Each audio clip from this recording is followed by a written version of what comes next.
APJ Abdul কালামে কৈছে যে যদি কোনো ব্যক্তিয়ে নিজৰ ভৱিষ্যত সলনি কৰিব বিচাৰিছে তেতিয়া প্ৰথমে নিজৰ দৈনন্দিন জীৱন প্ৰণালীক সলনি কৰিব লাগিব।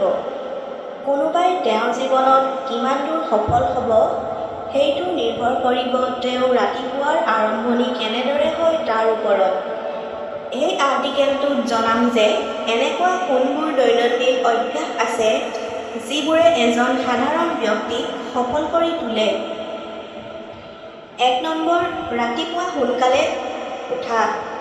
৯০% সফল ব্যক্তিয়ে এইটো বিশ্বাস কৰে যে যদি কোনোবাই নিজৰ জীৱনত সফল হ'ব বিচাৰে তেতিয়া ৰাতিপুৱা ৪টা বজাতেই নিজৰ বিচনাখন এৰিব লাগিব।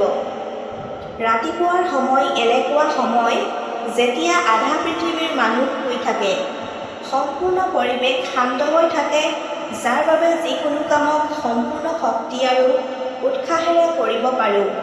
সেইবাবে ৰাতিপুৱা সোনকালে উঠিবলৈ চেষ্টা কৰক।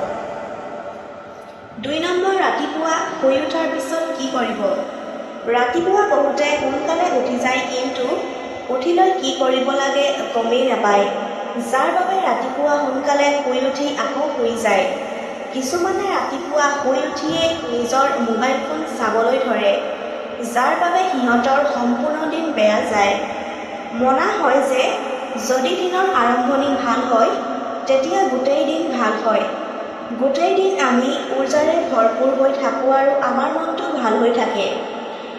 এতিয়া প্ৰশ্ন আহে যে ৰাতিপুৱা শুই উঠি আমি এনেকুৱা কি কৰিব লাগে যাৰ জৰিয়তে আমাৰ দিনটো ভাল হয়।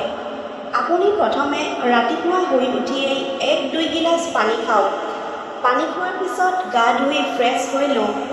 তাৰপিছত এটা শান্ত ঠাইত বহি যোগাসন আৰু ধ্যান কৰক, যিয়ে আপোনাৰ সম্পূৰ্ণ শৰীৰৰ সুস্থ ৰাখিব আৰু আপোনাৰ মগজু শান্ত হৈ থাকিব, যাৰ ফলত আপুনি যিকোনো কাম ১০০% শক্তিৰ সৈতে কৰিব পাৰিব। এইটোৱে আপোনাক শাৰীৰিক আৰু মানসিকভাৱে সুস্থ ৰাখিব। ৩ নম্বৰ, দিনটোৰ প্লেনিং কৰক। তৃতীয়তে, আপোনাৰ সম্পূৰ্ণ দিনটোৰ প্লেনিং, আপোনাৰ কমিটমেণ্ট, আপোনাৰ টাস্ক এইবোৰ নিৰ্ভৰ কৰে আপুনি কি কৰে, আপোনাৰ জীৱিকা কি। যদি আপুনি ছাত্ৰ হয় তেতিয়া আপুনি এইটো চাওক যে আপোনাৰ কিমান পঢ়িব আছে, প্ৰথমে কোনটো পঢ়িব, কিয়নো আপুনি যদি এইবোৰ সময়মতে শেষ নকৰে সেইবোৰ পিছুৱাই যায় তেতিয়া সেই কামত কেতিয়াও সফল হ'ব নোৱাৰে। ৰাতিপুৱা ভাল ভাল কিতাপ পঢ়িব, যিবোৰক পঢ়িলে আপোনাৰ মগজুৱে ভালদৰে কাম কৰিব, আপোনাৰ চিন্তাধাৰা আৰু বুজাশক্তি বাঢ়ি যায়।